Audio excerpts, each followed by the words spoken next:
Miriam, one of the tips you mentioned for Propco was pet friendly. How important is pet friendly? Right now, it's the number one searched filter in this market. That's a huge thing. I tell everyone, I take my girls. Everywhere I go, my girls are there. I really think COVID changed all that. If you can drive there and they can take their pets, they're going to do it. But again, make your home pet friendly, but also utilize that for your operations team and make it available to be pet friendly. Don't have 20 rugs, white furniture, all the crap in there. It's not going to work. If you build it, they will book it. Straight Fire VR talks purpose-built vacation rentals. Laying the foundation to an expert opinion are two guests.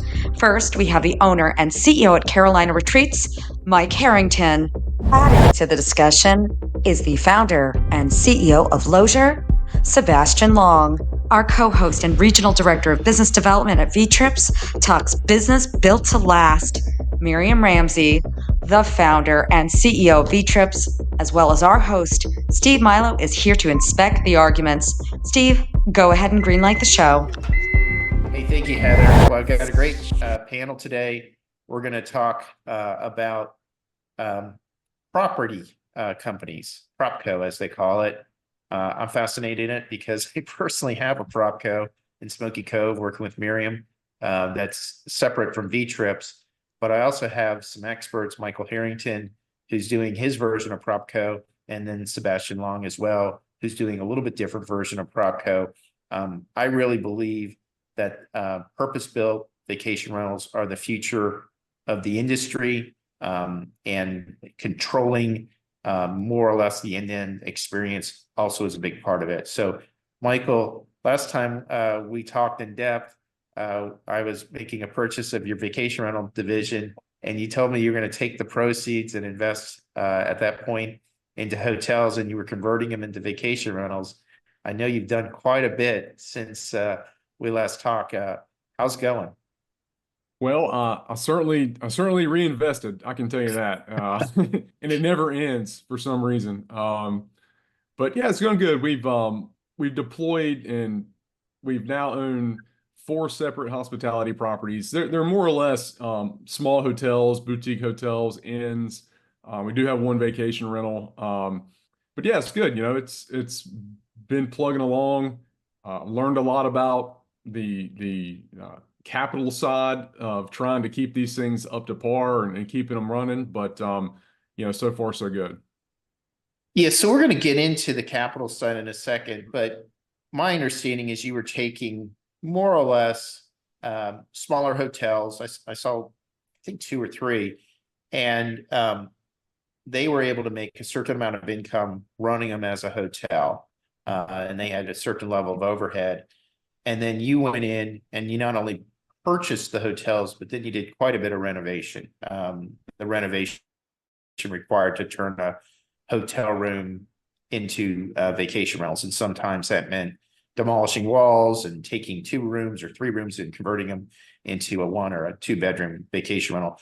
So how capital intensive was it? And how has the ROI been different as a vacation rental, operating these as vacation rentals versus trying to operate them as hotel rooms? Yeah, this is a hot topic nowadays. I mean, I don't know if you kind of are out there seeing it, but you know, a lot of the Airbnb crowd now are fixated on these, you know, what they call boutique hotels, and generally what that means is just one property with multiple units in one location, right? There's nothing boutique about those things. But you know, the thesis was for us, and we started this back in 2017. We had the opportunity to get involved in a small old motor lodge hotel on Topsail Island, and you know, an investor bought it, approached me about operations. So we looked at it pretty hard, and what we ended up doing was saying, okay, we can plug this into our inventory, right? We have nothing else like it. We don't really offer a lot of 1, 2, 3 night stays at the homes or the condos. So this would just be a good add-on to what we were already doing. And we wanted to run it pretty hands-off, you know, so we did keyless entry. We had a small operations team for cleaning and maintenance and that sort of thing, and ran everything out of the office. And that really, we didn't have a lot of expectations for that, but it just took off, and people really appreciated it. I like to say at that point we kind of put lipstick on a pig. We didn't do a ton of heavy lifting when it came to renovations, but later we did. But that model's worked really well. And think about it, back then, a lot of these properties like that were pretty much left for dead. I mean, nobody wanted them. They were a ton of money to renovate, to bring up the standards, and then nobody knew how to operate them. If you buy one 20 to 30 bedroom hotel in a seasonal destination, it's generally a pretty bad investment, right? I mean, you're just not going to be able to get the occupancy and the rate if you're a standalone entity. But if you can bundle, a handful of these things, if you can plug it into an operational component, more like a vacation rental, then you got a little bit of margin to work with that makes them worth their while. So that's what we did, and so far, we've been very fortunate, and things have been pretty positive. Well, we're going to ask you quite a bit more questions because I know there's a lot of lessons learned and then operational efficiencies. I first found out about this from a real estate buddy I knew who also was dabbling in vacation rentals. And he brought me over to this really god-awful motel near St. Augustine. It was about 1.5 miles. He said it was walking distance. It'd be quite a walk. He bought it for $800,000. And it looked like, I'm not sure what the clientele was, but it wasn't a top end clientele. And he, through paint and touch up, converted those rooms, and he ended up getting about 200 a night, and he flipped it later for almost double what he paid for, like within 18 months. I mean, he made a tidy little profit, probably could have held on to it, but it is fascinating to see the ROI that you can make as a vacation rental, running things as a vacation rental with all the things you just discussed, keyless entry, so you don't have staff, you have housekeeping that's contracted, etc., as opposed to all this overhead that some of these hotels have. Sebastian, your model's a little different. What I believe you're doing is you're going into vacant apartments and then you're furnishing them, and from there, you're converting them into vacation rentals. Do you own the apartments, or are you subleasing these? Usually we prefer to do them on a management agreement because we all know the pitfalls of kind of rental arbitrage model. So we'll work with usually large apartment buildings, Class A, but also sometimes we're going to look at some smaller assets where a traditional property manager like Greystar may not make sense. And so we'll take a batch of vacant units if it's a larger building. Maybe the building's struggling a little bit to get it filled. And even in a large city like Houston, where we are across the whole multifamily industry here, there's 10% of units are vacant. So if you multiply that by the amount of communities, there's hundreds of thousands of vacant units potentially sitting there. Now, this doesn't work with all buildings, of course. There's got to be demand there in that local area. But we help them by basically bringing in a different type of person. And I'd say we're a little bit less focused on the vacation market. It's a little bit more of a practical market if you're in an urban market. So someone's coming to town maybe for a few weeks for cancer treatment. Maybe they're an intern coming over for the summer. Maybe they're relocating and need a place for the first month until their stuff gets shipped from overseas.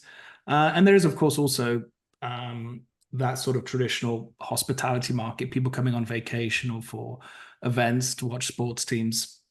So, and what we found is actually a lot of these buildings, the leasing offices are getting calls already asking, hey, do you have something temporary? And they're having to turn them away. So by, working with the buildings as their partner rather than their tenant, there's, I guess, the incentives are better aligned to succeed. We help them make money in a different way from the asset that they have already. And, some of these guys may already have hotel assets, for example, so they can see how this would make sense. Yeah, we do a mix. Well, short and medium, right? So typically it's rented, for a few nights, a few weeks, or a few months. Yeah. So when we talk about vacation rentals, I think we need to kind of open up the lens here to say, effectively, we're talking about fully furnished rentals. It could be for a short-term period. It could be for medium, or it could even be longer, as you called it. Corporate apartment, nursing, housing, that type of stuff. It's basically accommodating people with a furnished property for a duration, whether it's short term or medium term or even long term. So Miriam, you're sitting there in Smoky Cove. Make sure you're close to the mic because we all want to hear what you have to say. You've been working on what we call purpose-built vacation rentals from the ground floor up. And since you've done 8 of them, and we've got 3 more that have broken ground. What are some of the lessons that you've learned to date with this, and what's been the reaction by the guests? The biggest lesson I have learned with doing purpose is less is more.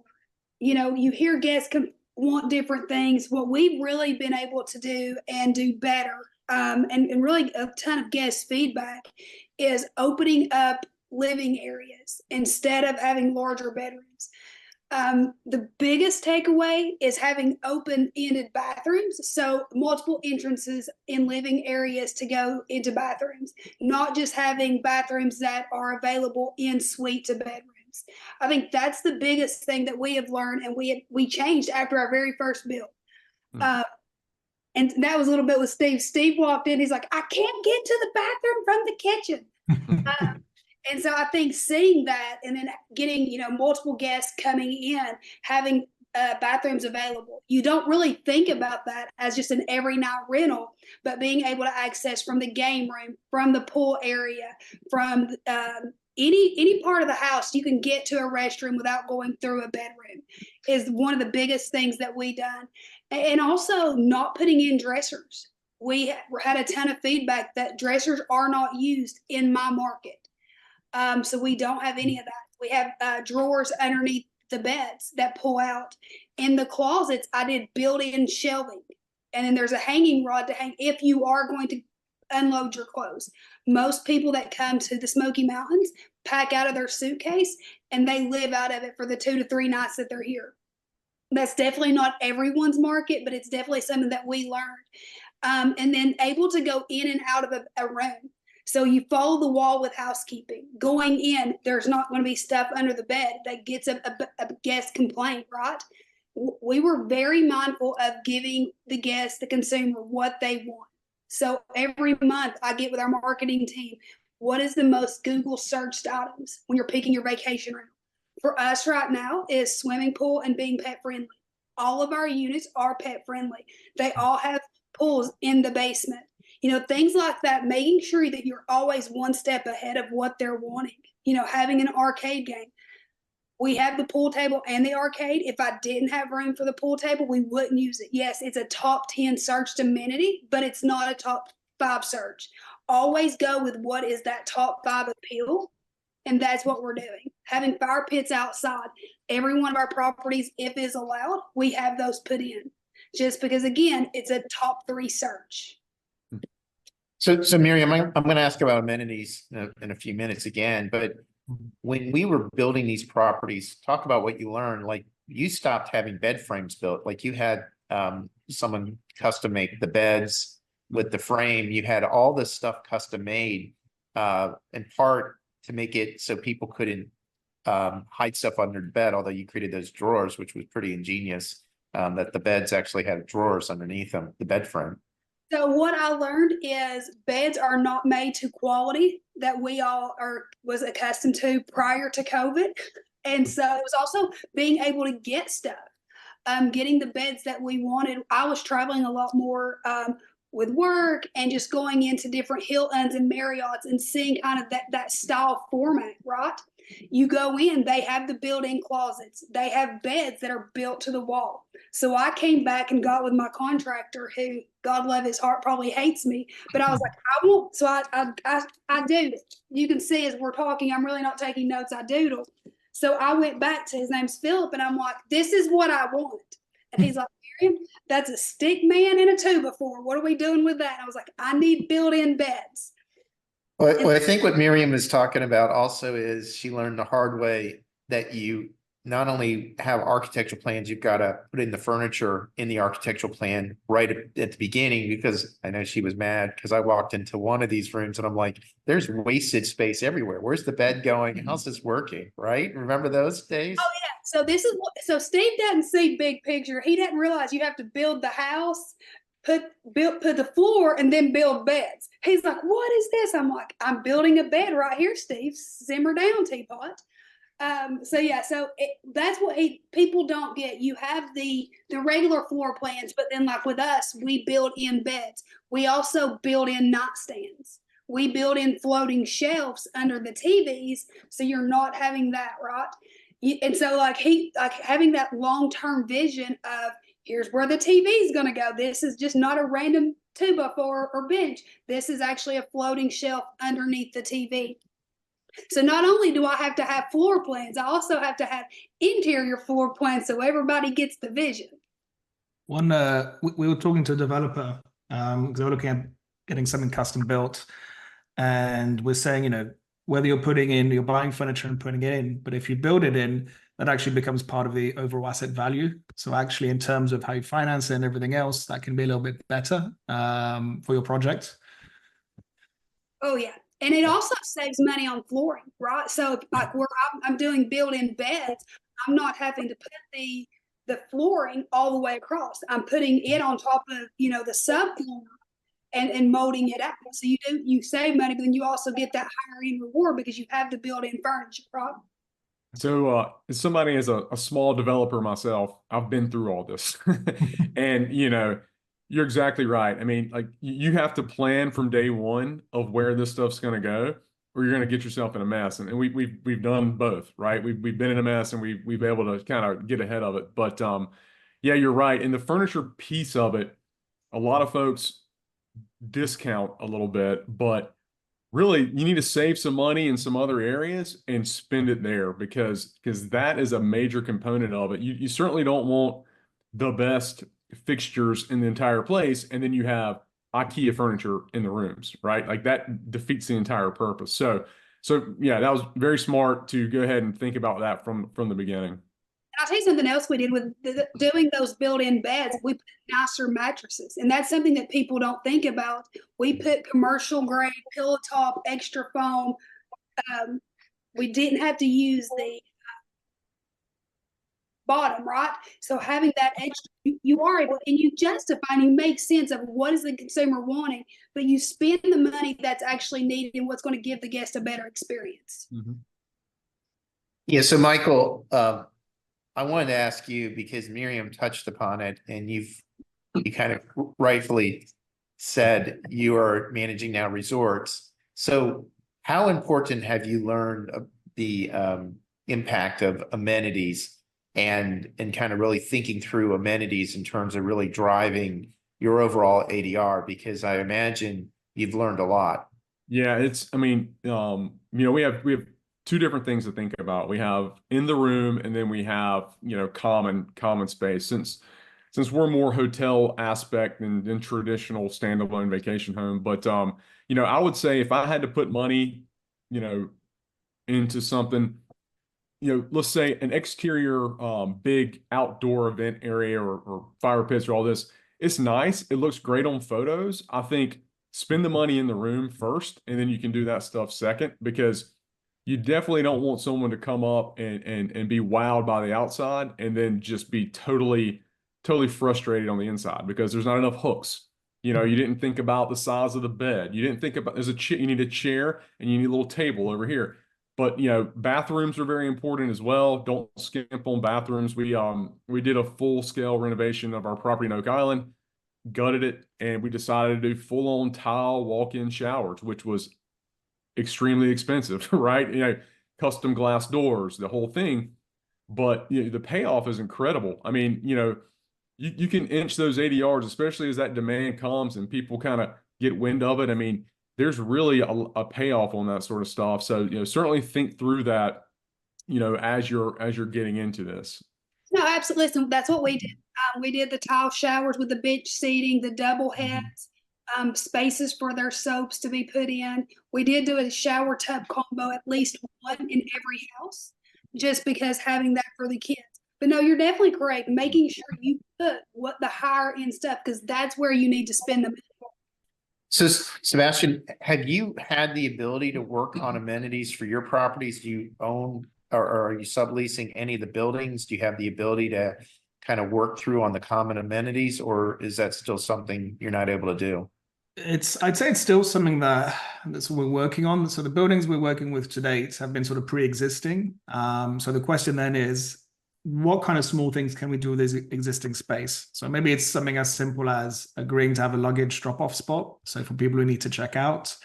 So that's something that we can do.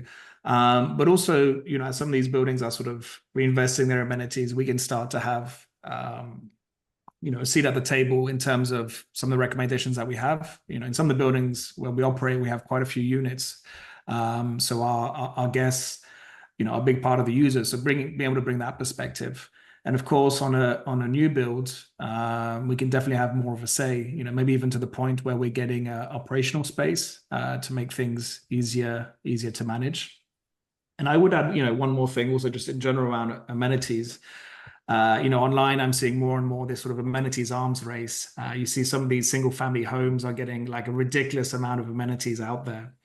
And, you just start to think, well, at what point does it not make more sense to have a resort where that kind of capital expense can be spread? I sort of wonder some of these places putting in, what's maybe, I don't know, a $50,000 pickleball court. I kind of wonder that might get you booked, but are people going to use it, right? How can you best allocate every sort of dollar of budget? So in terms of that's a great point. And I've seen the same. And I would argue there's not a tremendous amount of ROI calculation going on when those decisions are made, right? It's for the gram, right? It's for the Instagram. It's for the Stuart Couch used to tell me it's the sizzle, not the steak, right? Like that's what they're doing.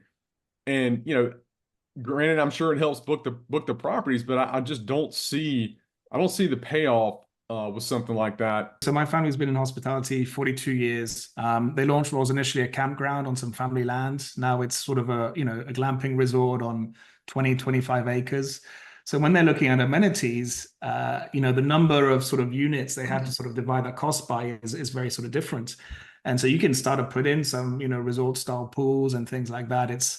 But there's a lot of units behind it. Right. So, if you're buying up single family homes, I sort of wonder at what stage you don't just sort of, buy a little community or build one from scratch, right? And think, okay, does everybody need their own pool, or can we do something different? The pickleball court can now be spread across 10, 20 units, right? Because it's like, it reminds me of the craze for tennis courts, for those a little bit older, where everybody wanted a tennis court, but then it's always empty because when it's the heat of, in a hot market, no one's going to play at, during the day. So and let's be honest, like the smarter guys have already figured this out. They're called resorts, right? Mm-hmm. I mean, you have multiple units on one piece of property with more or less common amenities, and that model has worked for a long time. I mean, I get it; it's a little bit different than the standalone vacation home, and you're in multiple areas. I understand that, but if you're doing kind of what Steve's doing, or someone's really interested in that kind of model, you're right. I mean, you gotta look at that sort of stuff. I think it makes more sense than it doesn't.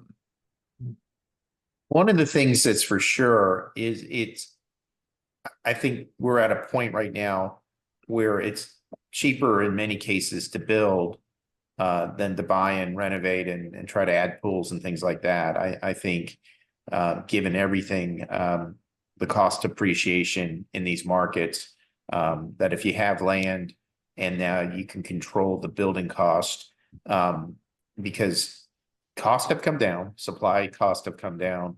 So some of the horror stories that we heard 2-3 years ago about runaway pricing, that's really decreased. Miriam, you're kind of managing contractors and supplies and things like that. You've seen firsthand that, prices have come down, particularly on raw goods and material, right? And how much more efficient it is to build the pool at the beginning versus trying to retrofit one end later, which is some of your owners have said, can I put a pool in? And you get like these crazy costs to put a pool in after the fact. So I've done both. And I have done it when supplies were very hard to get, going in and refitting a pool and adding it. And then I've done it here recently. I'm actually adding one to a house. Supplies are very easy. I mean, before when we first started building in Smoky Cove, if I ordered lumber or whatever, I was 2 weeks out to get it. Now I can call on Friday and have it delivered on Saturday morning. Before, a year ago, we couldn't do that. Being able to refit items now, listen, it's still difficult. I tell all homeowners, let's buy some land, let's build a house. It is very difficult to add a basement structured pool. I can add a deck and I can add a swim spa in, correct? That makes sense, that cost, that ROIs. But trying to add on an addition to their home right now still doesn't make sense. Even though supplies are better, I can purchase pools at a much better rate than I could even 2 years ago or even a year ago. People don't understand. They have this mindset of, hey, I can get a pool and I can increase my revenue to X. But okay, that X, but if you're spending $250,000 for this pool, that puts your ROI not making sense, right? And I think the education purpose is still there even to today. Well, and I'm sure you've seen firsthand, trying to put in an indoor pool without having constructed it properly can create all kinds of condensation problems. Why did we have to add a dehumidifier to a pool room, Miriam? I mean, that's an extra $60,000. What do you think? Well, here's what happens. You get a rainforest when you walk in your cabin. We have had that. I'll tell you, I say this a lot when I'm talking about purpose building, but find a builder that knows what they are doing. It's not always the cheapest, and you're probably not going to get along half the time, but I will say, that is the biggest thing that I have learned doing this. I work with 2 different builders, one with Steve's a previous partner, still building, and I have 2 completely different builders. I have a builder that may take a little longer, but I have a much better product. And then I have a sham bam, get it done man that I'm replacing dehumidifiers where the HVAC units are not correct. And then I go in and I have to halt production. So again, my best advice on purpose building is find a dependable contractor that's long-term a partner for you and whoever you're building with.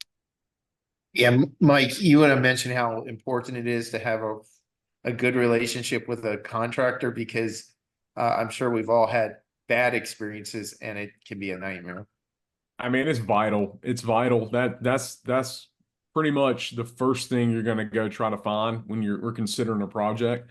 Number one, to make sure it's viable. Number two, to make sure the builder and contractors on the same page as you, and they can actually fulfill what your vision is. I went through a couple. Same with you guys. I bought the property in Oak Island, and we went on a full-scale renovation during COVID. I think 2021 is when we started, and that was an absolute nightmare, right? I mean, it was trying to find anybody that could come do the work, find the materials, the whole 9 yards. So, it's quite a process. We're in good shape now, but we have some other property and some land that we're considering doing some projects on.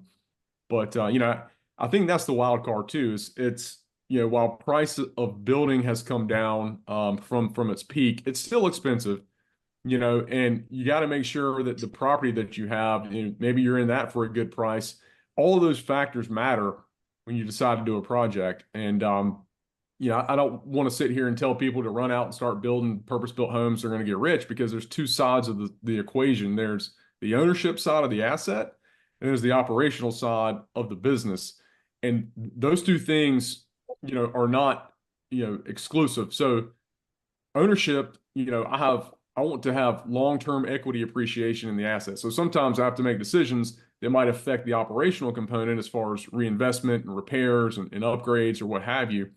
So you got to balance both of them if you're going to be in this kind of property co-ownership plus operational co-business. And you got to understand that kind of going in, which we did. But every day I still get surprised and wonder why I keep doing this. But it's so far we've learned and we've been able to be successful. So Sebastian, I'm assuming you probably have, or you're acting as the project manager, and you're managing all the costs of either the renovation, the furniture package, all of those things, and how critical it is to be on top of those costs, because that's got to be a huge delta between, having a good ROI and potentially not having an ROI at all. Well, I think we haven't really been doing big renovations at this stage. We're usually just furnishing and getting the property up and running. But even if you're, say, furnishing and setting up a 1-bedroom, that's over 150 purchasing decisions that need to be made. So how you allocate every single dollar to me is important. So, if I have a spare $1,000, hypothetically, where do I put it? Do I put it in the sofa? Do I put it in decor? Or maybe I put in amenities. Maybe I put a monitor on the desk that someone can plug into when they're working from home. So having that sort of investor mindset with every sort of aspect. And this is something I was so obsessed with that I did a master's recently. My thesis was on marginal willingness to pay in short-term rentals. So what are people prepared to pay more money for? And so we looked at aspects like design. Would someone pay more for a better looking property than the same one, which looks average? We also try to investigate some of the amenities. For example, what's the value of a self check-in versus, sort of luxury bedding?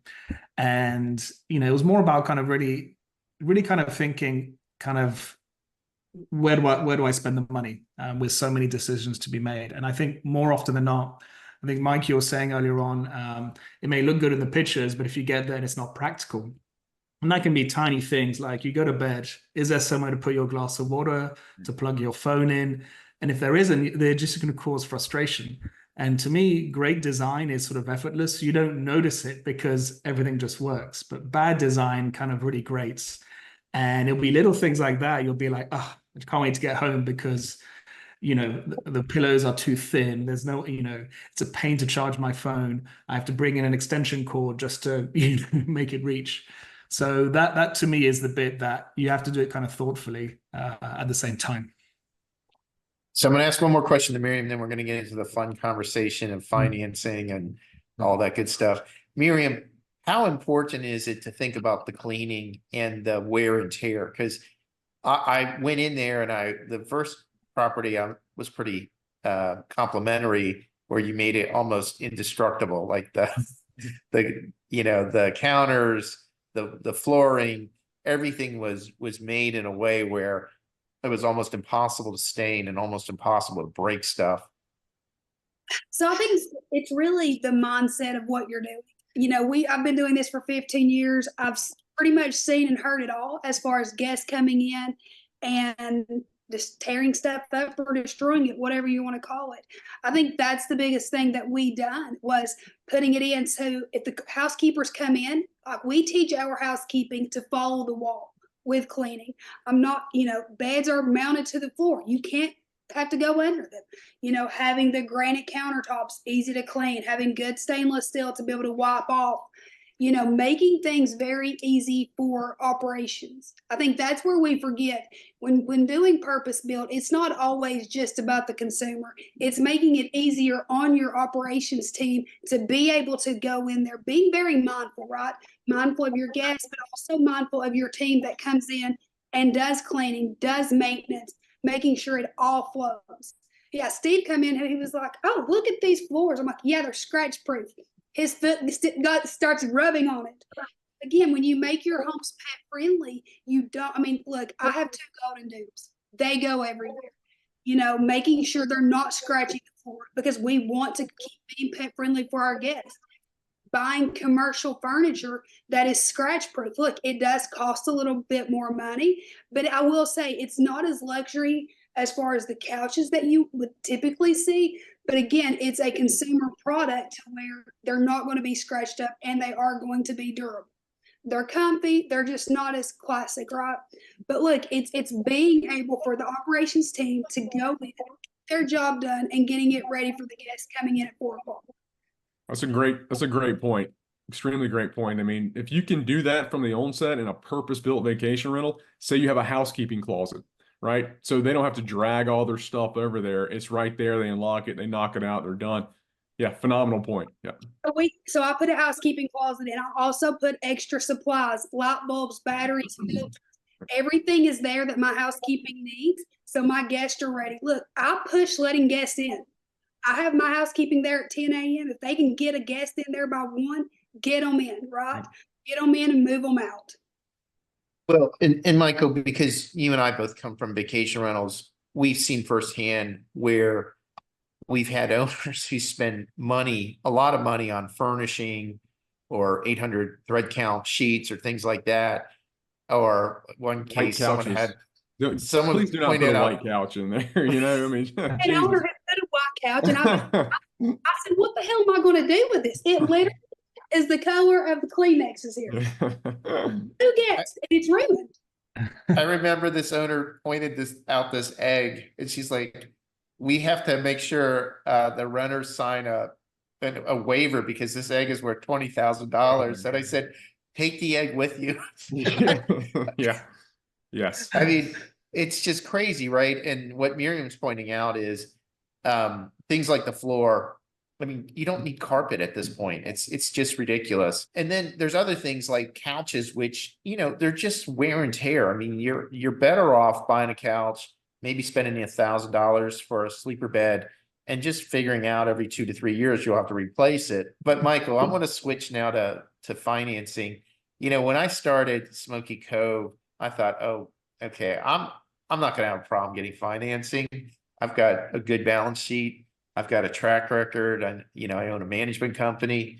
I went to the IMN conference. All these people are telling me, "Oh yeah, we can get you money." I must have talked to 20 people. I mean, the money just dried up in 2022. Mhm. But maybe because you had a track record with a couple banks, maybe it's been easier for you. But I mean, financing has not been easy right now.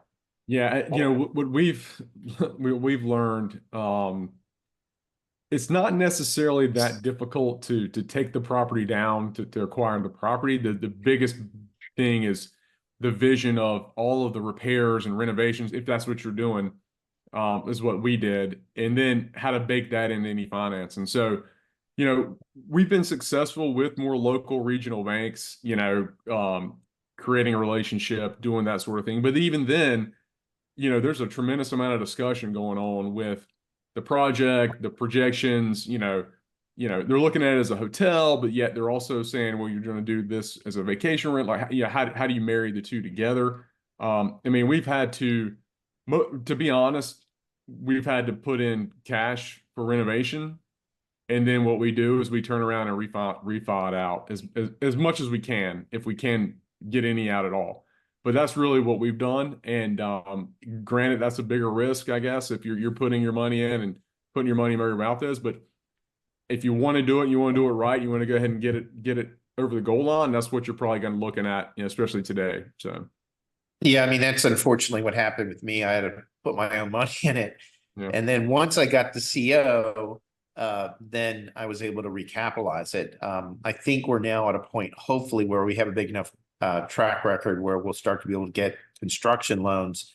But I mean, it's been a daunting process. And not only is it difficult even finding a lender, which fortunately I did, but the length of time it takes to close a loan seems to have doubled or tripled. I mean, it's unbelievable. And even when you think you've sent them every piece of paperwork or electronic file they can request, they turn around and they ask for more.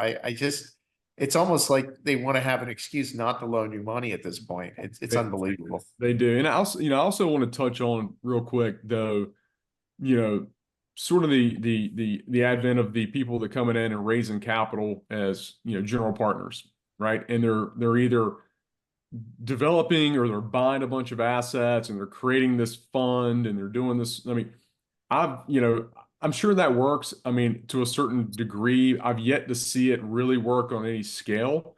So I've been pitched those deals, and I think that's something folks really got to take a hard look at because, buying a bunch of scattered assets all over the country as vacation rentals, without really semblance of an operational component is a tough act. And, if you've been pitched those deals or you're looking at doing something like that, really think it through.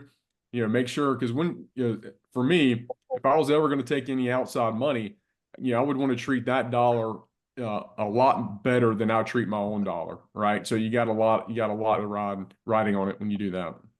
Yeah, I mean, that's the lesson for anyone who's ever even thinking about doing this. And I know we've got a group up in Deep Creek the Foscos that are also doing something, stick to one area.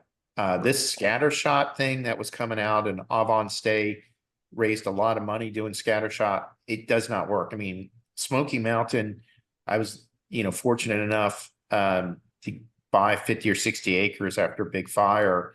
And, once we got the infrastructure, which was really painful in place, now we can scale. But I mean, everything will be in one area, one density area. And so everybody starts to get to know you, the banks, the contractors, the subs, etc. I can't imagine, and Miriam can't imagine how much of a nightmare it would be if this was scattered over, 30 different cities. So, Sebastian, I'm going to ask you a question. In terms of how you're investing. Are you bringing in bank financing, or have you raised equity? Because it looked like at one point you were potentially looking for angel financing on your play. Yeah, I mean, we had a small VC check back in 2021, like an accelerator level check, so low six figures. So we've pretty much been self-financed or financed from operations. We're sort of, we're cash flow positive as a business. When we do spend money, it's on setting up the new properties. So that's, we haven't really raised at this stage. We are looking to have access to finance so that we can do it. We've been sort of quite creative in terms of how we structure the deals with owners. So sometimes we have a furniture rental fee that goes in there, so we can recoup some of those costs. So we almost have a secured receivable built in to our management agreements. And maybe that's the ex-banker in me thinking, okay, how would I make us more investable? Since having furniture as your assets isn't a great way to borrow money. I can tell you that much. So yeah, it's it's not easy out there, even if you have a track record and other assets and everything else. But if you're a younger company and you don't have you don't own any physical property to secure it against, then it makes it very difficult, to be honest. And there isn't, definitely on the sort of VC kind of side, they are not throwing money at this sector, pretty much not since WeWork collapsed back in sort of late 2018, early 2019, right? Well, the good news is I think as the interest rates start to fall, there's going to be a lot more opportunities for all of us. I've already started getting some phone calls from people that are anticipating what the rate cuts could do to accelerate. Obviously, we all know the importance of the rate cuts in terms of financing, but also with money on the sidelines, because right now some of that money is parked in treasury bills, things like that can give them a decent return. And as those rates start to drop, they look to deploy cash. The other thing that's been interesting, and I'm not sure if any of you've gotten those calls, are the funds that are from overseas that are looking to get into U.S. assets, right? So they want to park, their currency into U.S. asset with a cash flow return, right? Income producing. So I've definitely had those conversations as well. And, they're still a little bit on the sidelines, but, they are looking at this asset class as something to take their cash and invest. Sebastian, are you getting any of those conversations? So, we are in conversations with some developers, and on some of them, it's potentially the whole building that's on this sort of flex model that we're doing. And I think, because this part of the industry is still super sort of fresh in their minds, particularly in the multifamily space, they don't quite know how to treat it. Do they treat it more like a sort of a hotel cap rate, or is it more multifamily? I think there's growing openness to it. At one stage, a lot of banks were really restricting the amount of corporate housing type units they could have in an apartment building. I think now that there's maybe a bit more data, they're seeing that actually there are operators of different kind of qualities, and maybe while they may be less open to master lease type deals, they could be more open to partnership deals. So I think as more data becomes available, as they get to understand the industry, there will be more flexibility on financing. Because these banker types are very slow, very conservative, and the real estate industry also is like that. So this is still a very modern kind of thing that's being done. So no, I'm optimistic that in the future it will be easier to raise money.